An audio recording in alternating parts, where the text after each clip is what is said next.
Hey kiddies, while I'm out in rehab, enjoy this throwback episode. Thanks for all your support, and stay tuned for more content when we return from our break.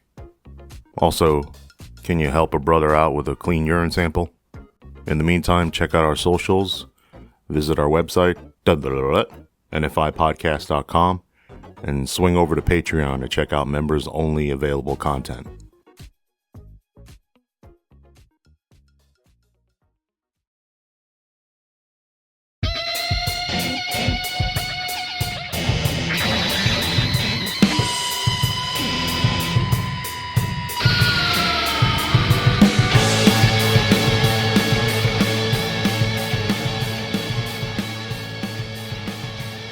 No further information.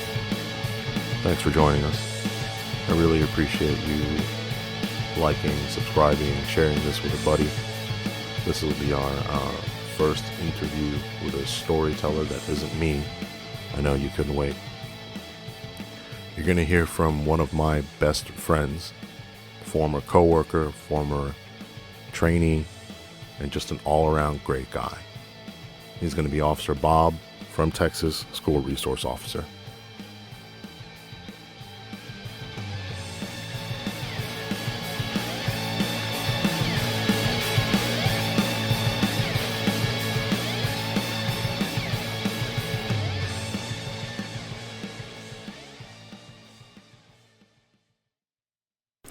Hi, I'm Officer Bob. I'm a police officer, and I'm an SRO in Texas.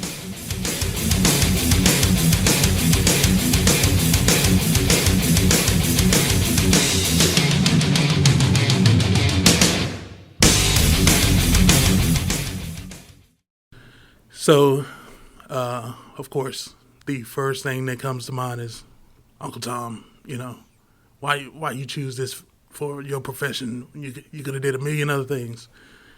Like anything else, man, you just get numb to it. You figure it out. You work through it. Does that come from mostly other African Americans? Of course.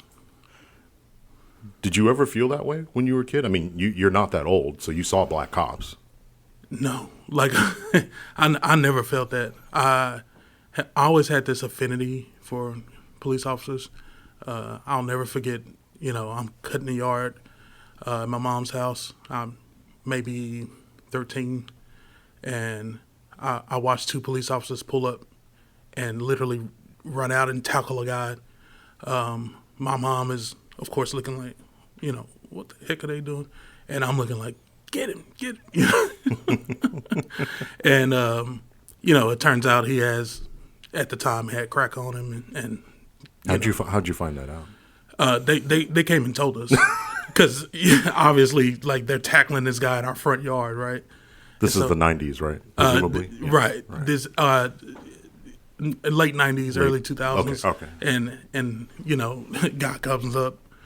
I'm sorry, guys. This is what happened, and he showed us, and like in his hand, he held it out to us. Wow! And that made me even more like, yeah, get him out of here. Do you feel like cops today would ever do anything like that? So we tackled a guy in front of an African American family's home. It had their optics. Do we turn around and we say to them, "This is why we're doing this, ma'am"? If you're generalizing, I'd say no.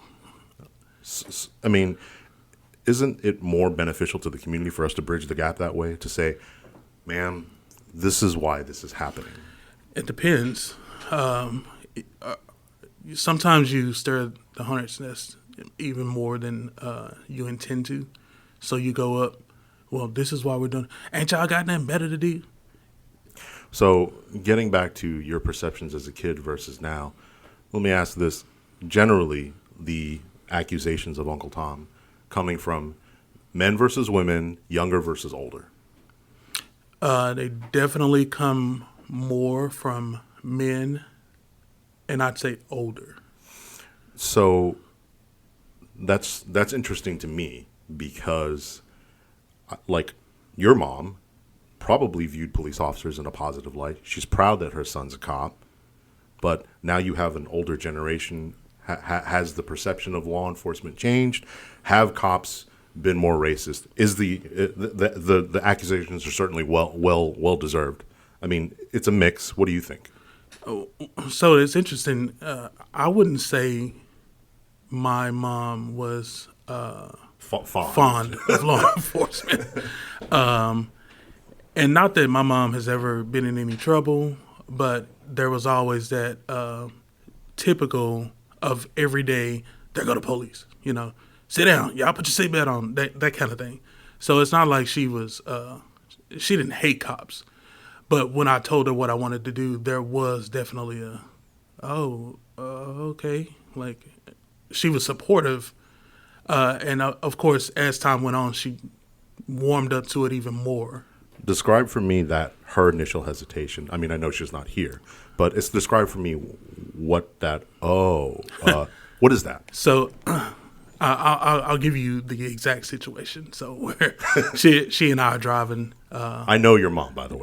Right, of course. Who's the most beautiful, strongest. She's so much like you and you like she. Everything I know, everything I am is because of her. So we're driving, and Dallas at the time is going through a heavy recruiting cycle. So they have a $10,000. There you go. They have this huge billboard up and $10,000 sign-on bonus. And I had already been leaning towards it. At the time, I was working as a EMT for a private private ambulance company. Don't you think that's a little ironic? So, I was already looking at switching because, and I'm going off on a tangent. You can bring me back in. At the time, I'm working for this private ambulance company, and we have what we call black patch medics. They're tactical medics, so they are police and medics. And, man, they were just the coolest guys. Right, they walk in. When I grow up, I want to. Exactly. They got the black patch, and they come in, hey, what's up? And so I had already been looking at it, and we passed this billboard, and I go, I think I'm gonna do that. Like, I want to apply. And she just kind of looks over. I'm driving, and she looks over at me like, huh? And we had this long, I don't even remember where we were going, but we had this long conversation, and it wasn't why you want to do that because Uncle Tom, or it was more, man, like, that's not safe. The same reaction, by the way, she had when I told her I wanted to go to the military. Because my mom always told me in high school, you got three choices. You can go to school, you can go serve Uncle Sam, or you can go get you a job. But when it came time and I came home with this paperwork for the military, she was like, oh, no. And this isn't... But you said, Exactly. But this is also in the context of 2003, right. The war in Iraq. Right. And she was like, she was not having it. Of course. So when you're accused, when that accusation is levied against you, that's work. You brush it off. You do your job. Right. Tell me about your personal life. You're a black cop in Dallas, in the South. So I have had some unfortunate run-ins. I won't go into too much detail just because of I don't want to start getting all pissed off, but start fighting. Yeah, but everybody loses friends when they get on the job. Yeah, everybody loses friends. I've run into that side of it. By the nature of the job. Just the nature of the job. There's certain people you just got to cut off. I can't hang around you. You can't be there on the weekends. You can't be there for the birthdays. You can't be there for the parties. If you're gonna be weed smoking while I'm in the car, like, nah, bro. Not that was something I was doing on a regular, but no, I get it. But even more so now. Sure, yeah. I mean, it's okay. So that's just the job. So, I mean, you come back now. You're serving your community where you more or less grew up. And is there any pressure to be the role model? I mean, look, that's a black police officer. I could grow up to be that someday. I mean, it seems to me anyway. I mean, I have kids, but it seems to me that like kids aren't striving to be cops anymore. Oh no. And you work with kids, so I do. You can speak to this. So there's no pressure to be a role model, but especially not from a police officer standpoint, because I'm more concerned about being a role model as a black male. Just That's because interesting. Everything else will come, right? Well, I think as Roosevelt said, nobody cares how much you know until they know how much you care. Right. It's one of those kind of things. Like, why strive to be a positive police officer before you strive to be a positive person? Once they see that and they go, oh, yeah, and he's a cop, they just know you as a great person. Your profession is kind of second. And so I find that there are people who make being a cop too much of their identity. And we've also sort of some context. You and I know each other. Right. And we're good best friends. Yes. So, but removing myself from that circle, do you make being a cop your identity? Oh, I did it initially. You were the buff. I was I was the tactical pants, off duty. Got my EDC, my flashlight, my gun. God. And I would have hated you. I would have fucking hated you. So I think that comes with any new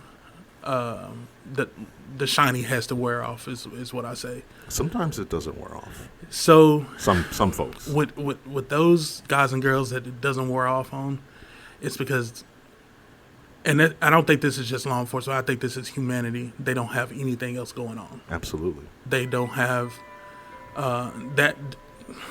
Let me rephrase.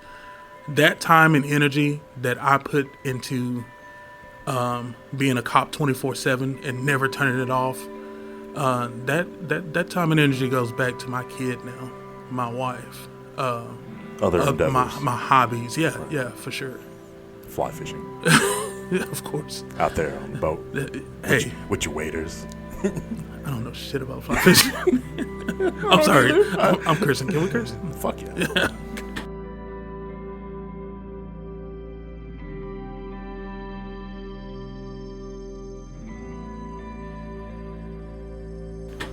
Tell me, do you remember your first arrest, your first collar? I do, actually. Was it unremarkable like mine? No, it was. So, working in a very, very rural. Yeah, because this isn't your first apartment. No. Right. Yeah, you were in a rural area, So, mad rural. Yeah. Fit right in, right? Sure. Yeah, boy. This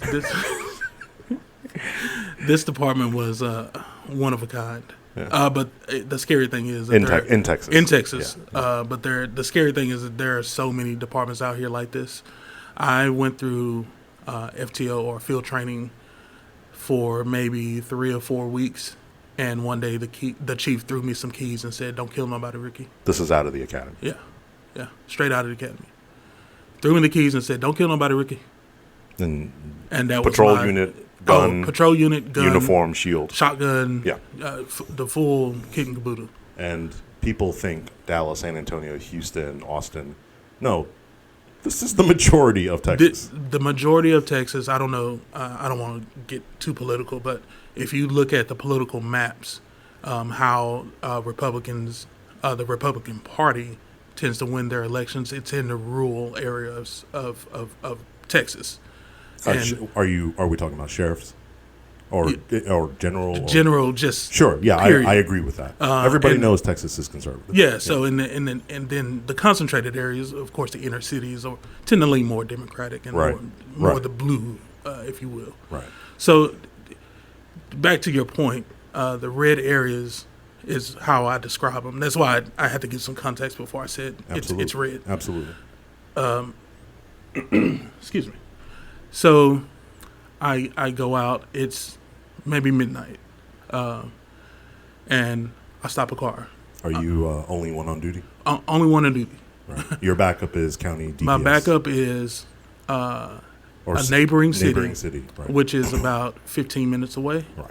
And the county sheriffs. And DPS? Probably not. If they're in the area. If the other fucking two don't show up. This county is huge. Right. I got you. So I know where it is. And I think there's 2 troopers for this entire county. So for people who don't understand, in Texas, the DPS typically runs the highways, and in more rural areas where there's not as much law enforcement, they will take the crashes, the investigations. They may even go to jobs. They are more than willing to help. Right. They just have to be in the area. There's only so much they can do. When you work for you worked in a county that was, let's just say, the top 3 most populous counties in Texas. Right. Okay. Right. So when you're in a populous county like that, you have local law enforcement, then you have the county who takes over the unincorporated calls or the jobs. DPS has a far less role in the more populous counties. Right. Okay. So late night car stop. Speeding. Bullshit. Yeah. Get up there. It's a young female, white female, very slender, just kind of normal looking chick. Was she hot? No, I'm just kidding. Go ahead. Buddy. I get her ID. I go back. I run her name via dispatch radio. Quickly. Body cameras? Oh, no, this is long before body cameras. In-car camera? At least in-car camera? Videotape. But no audio? Yes, audio. Mic pack. With the huge microphone. Looking like the microphone we're holding right now. I'm holding right exactly. now. Like, okay, man, what I need you to do is go ahead and step out for a And the way you record this thing, it's literally a video cassette recorder in the back, in the trunk. That you would overwrite. Yes. Right. And after so many times of overwriting these tapes, they look all wonky. Listen. You're trying to testify in court. And you're like, if you can see here. And it's like. Listeners are like, how old is motherfucker? So He's not that old. He's not that old, guys. It's just the tech hasn't caught up. Yeah, for sure. So I go back, I run her name, right? And then I'm sitting there just, honestly, it's kind of scary. I'm sitting there really not paying attention, and then I hear, boop. I won't say my number at the time, but right. And so, is your radio secure? I'm like, what the fuck does that mean? What does that mean? It's on my belt. For those listening that don't know, when you hear that tone, that's an indicator of we'll just say, hey, we're about to tell you something really bad. You need to pay attention. And they ask, is your radio secure? Meaning, can the person that we're about to tell you about hear what we're about to tell you? Or anyone else. Or anyone else. Is anyone standing around you to hear that you don't want to hear? To eavesdrop on this conversation. And if you were, you'd say negative stand by. Okay, go ahead. So she asked again. Because you were still trying to figure out what the fuck she was talking about. And so is your radio secure? Me being the genius that I am, I said stand by. Because I don't want to say yes. So you I don't know what that means. So you can call somebody to figure out. No. I call her. Because the dispatcher on duty at the time was married to my sergeant that worked for our department. Right. So I call her like, hey, she's like, God dang it. Fuck, we give you a radio for, motherfucker. She's like, no, but she was super nice. Right, she was like, she knows, she knew what was up. Sure. She knew the situation. And just so everyone, and all cops listening know, good dispatchers, man. Fuck. They Majority can make are bad. Break you. I'm going to say it. I'm not on the job anymore. I can talk shit. Most dispatchers are bad. Most cops are bad. But good dispatcher, hang on to that motherfucker. Yeah, buddy. All right. So she was a gem, man. She was a sweetheart. She goes, okay, hold on. So is she where she can hear what I'm about to tell you? No. She said, okay, this is what's going to happen. And I need to get you back on the radio. I don't want to say this stuff over the phone because I need this stuff recorded. Right. Okay. All radio transmissions are recorded. Right. So I hang up with her. And she's like, well, let's do this again. SO, is your radio secure? I'm like, yes. 10-4, go ahead. So she goes, that subject, and reads off the name, date of birth, and she's going to be TCIC out of blah, blah, blah. Statewide warrant. Right. So I go, 10-4. SO, is that a felony? You did not ask that over the radio? She goes, Yeah, you funny. SO, that's going to be TCIC out of blah, blah, blah county. Now, in your defense, Class A's and B's. And B's do get TIC. But we going to go with... the story makes... it's a better story if you're the dumbass. Which I was, so we don't have to embellish too much. So, phone rings. She goes, hey, dude, she's got a felony warrant out of blah, blah, blah for, I think it was possession. Sure. Okay. So she goes, I'm sending you a unit. I didn't ask, right? She goes, I'm going to tell you over the radio, I'm sending you a unit, and he's going to respond. So we hang up, and she goes, SO, blah, blah, blah. I need you to be en route to blah, blah, blah. And I'm headed that way, He was asleep. And this particular guy, he was a sergeant with the SO, and great guy. Sure. I still talk to him to this day. Old hat. Old guy. He is retired now. He retired as a K-9 officer. He's a great guy. Yeah. He shows up, and keep in mind we're on this traffic stop. We're going on 15, maybe 20 minutes at this point. So now the violator is starting to. Yeah. She's doing the thing where she's looking around. She's turning back. And she's going, hey. She steps out of the car. She's stretching. She's warming up her calf muscles. So he shows up. I get out. And I'm like, hey, man. Glad to see you. You're so green, you're purple. He goes, all right, man. Right. What are you doing? All right. I'm going to arrest her. He's like, okay. Why did you sound like that? I was probably peeing a little bit too. I'm like, this wasn't that long ago. Why did you sound like you were 14? So, man, I might as well have been. No, I get it. No shit. I mean, I was, man. I mean, let's pause here for a second. You graduated the academy 4 weeks prior to the stop. Yes. And you were given keys to a marked patrol unit. Yes. You got a Crown Vic? No, I had I'm sorry, it was a Crown Vic. Right. Yep. And a gun and a shield, and it's 2:00 in the morning. I mean, full police markings. I mean, it's scary when you think about it. It's scary. 4 weeks ago, you were sitting in a classroom. I was sitting in a classroom. Learning about CCP.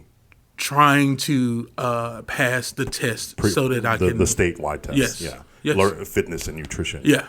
Yeah. And now you're about to put handcuffs on and now I'm about to human. take somebody's freedom away. Deservedly or not, I'm about to take somebody's freedom. What you just said right now, I'm pointing at him. What you just said right now is something that a lot of people don't wrap their heads around, which is, yes, I have probable cause. Yes, this is the correct action. You're still depriving someone of their most basic, let's just call it God-given right to be free. The thing that our country was built on, right? Literally, freedom from tyranny, and oppression. So I'm about to take that away from somebody. So this sergeant, he's a K-9 officer. And I'm sorry, just to add on, which if you had tried to do 5 weeks prior, you would have gone to prison for unlawful restraint or kidnapping. Wrap your mind around that, okay? I don't think people. One day you're just ordinary guy. Next day you can shoot. You can break into, you can take someone's freedom, and nobody bats an eye. As long as it does. If it's justified, yeah, legally done. You can literally kick somebody's door in.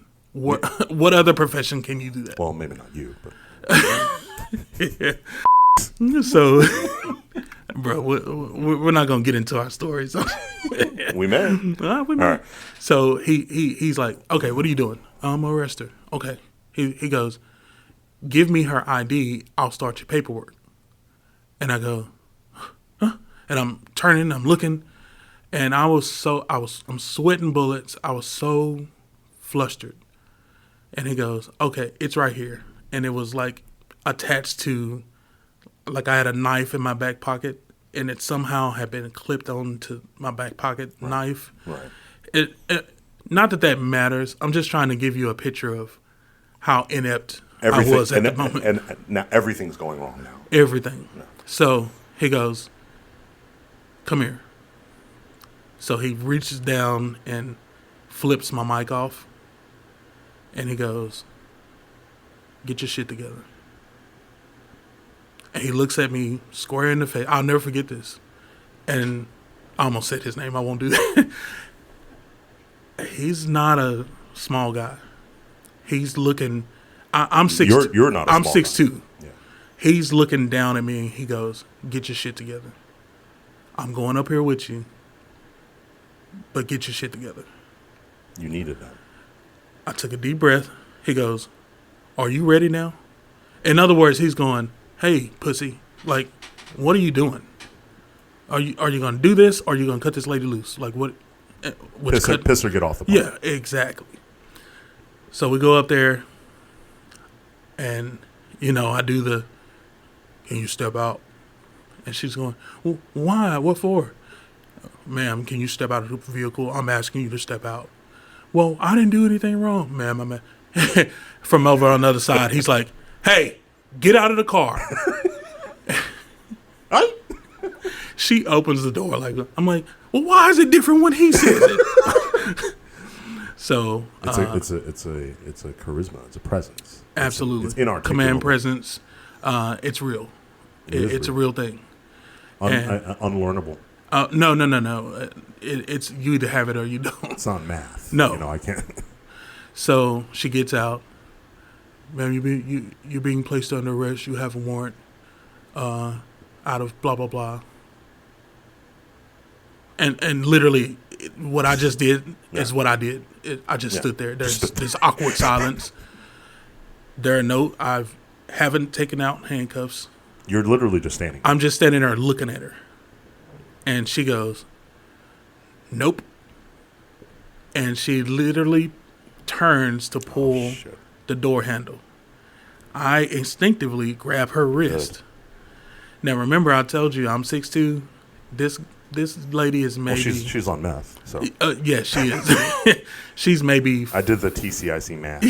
Yeah, she's maybe 5'3", 5'4". We go to fighting. And we're on the side of a very, very... I won't say busy, because it's not, but it's a highway. Well traversed. Yes. Yeah. I know the highway. We end up rolling into the highway. And all I feel is her punching me. And I'm going, "You're under arrest. You're under arrest." And pop, pop. But, she's wearing me out, boy. And so finally... Are these face hits, body face hits, body. She's kicking. She's doing the meth thing. She did everything but bite me. Right, yeah. So finally... She looks like that tornado when the cartoon characters get into a fight. Just arms sticking out. And after what it seemed like, an hour, this sergeant comes over and, grabs her by the back of the hair. Literally. He's Good. "Come here." And, drags her off of me. And I'm like, "Yeah, get her." Get her. Get her. That's right. And, he Shaft threw his cuffs in the air and they magically landed on her wrist. And he's he throws in the back of my car. He comes over there. For some reason, I'm off the ground, but I'm still standing in the middle of the highway. He goes, "Hey, get out of the highway." And okay. Yeah. That was my first arrest. Took her to jail. I didn't even place the cuffs on my first arrest. That's so great. But everybody has a story like that. Yeah, everybody does. Some people have stories like that well into their careers. Sadly, yes. So, if you had to assign it a number, how many more arrests where you start to go, okay, all right, I kind of know what I'm doing. This seems familiar to me. I know the language. I know the lingo. Ma'am, step out of the car, or I'm going to remove you from. Where do you start learning? Personally, I would say it took me maybe 20. I was going to say 20. I would say I would agree with that number. 20, maybe 25 before you start. I hate to talk about taking away someone's freedom, but in this way, but you start getting into your groove, so to speak, for lack of a better term. Right. You kind of figure things out, and like you said, the language, what to say, how to say it. Not you're being placed under arrest. you're under arrest. There's a difference. It makes a difference. Absolutely. So you get into this rhythm of things, and you just start, for lack of a better word, again, getting better.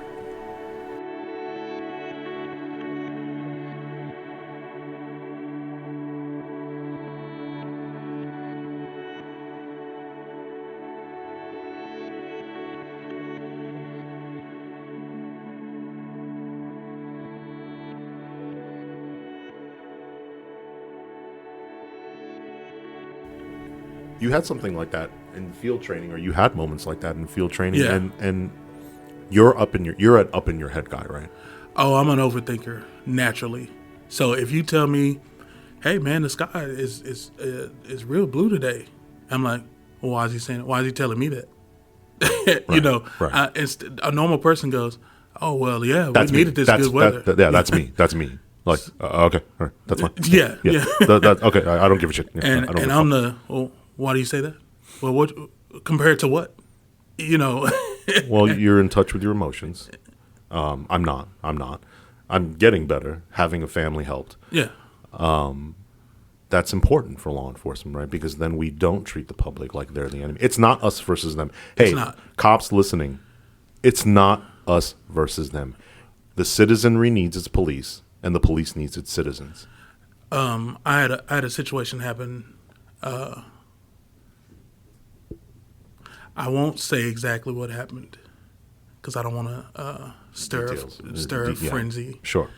But I would not have caught this person had a student not come up to me and said, "Officer, I got something to tell you."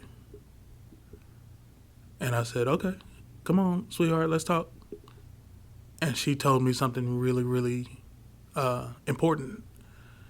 And had it not been for her, how would I have known that? And I she would came, not have. And so, which is what we're talking about. Why did she come to you? Oh, I think several reasons, and not blowing or toot my own horn, but one, again, I take the time to build relationships. These kids, my current principals, said something to me very important one time because a kid came in with the attitude, cursing, and I'm like, it's too early for that.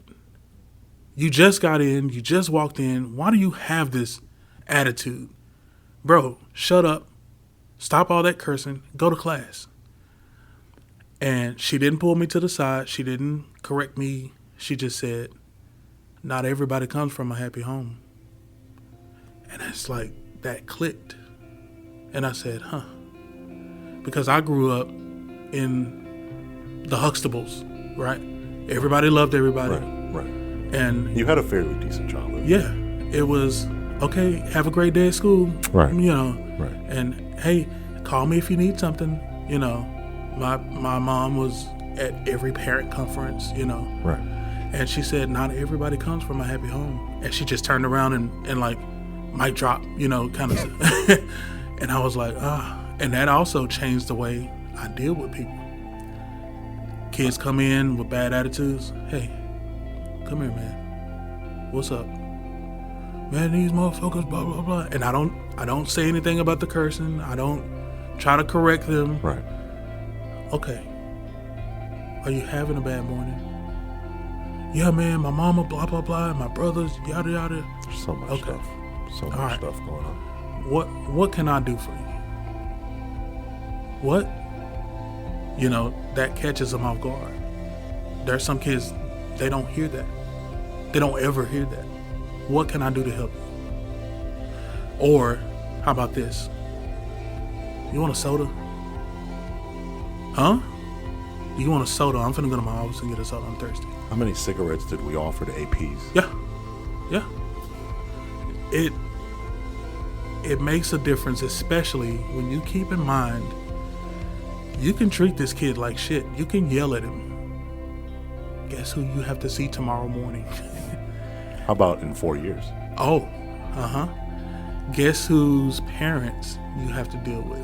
Guess who, when you need something or you need to know something, guess who you're going to be going to? Because this kid runs in those same circles as, hey, do you know so-and-so? What's up with him? Now these kids will come to me and say, oh, yeah, I know, bro. He cool. Or, nah, man, I'll watch him, man, because he be doing X, Y, Z, you know. You've built up a network. Yeah, that's trust. That's being in touch. School environment's different. Very. Yeah.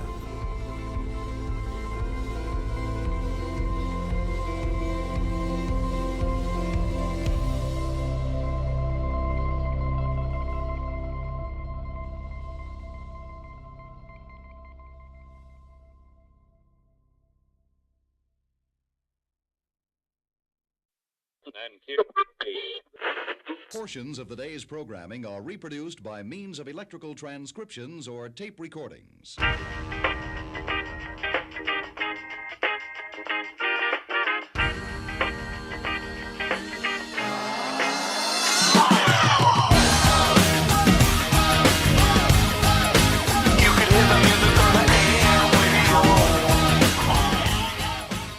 Thanks so much for listening and spreading the word about the show. Comment to let us know what you'd like to hear and see, and visit our website at nfipodcast.com for news and merch. Support us by becoming a Patreon member, buy us a coffee, or pay our student debt. Keep in touch via all platforms to hear new episodes on a sort of weekly basis. It just depends on how many people I have to yell at that particular week. I'll see you out there. In the meantime, stay safe and remember, do your job. Flashback to 72, another summer in the neighborhood, hanging out with nothing to do. Sometimes we go driving around in my sister's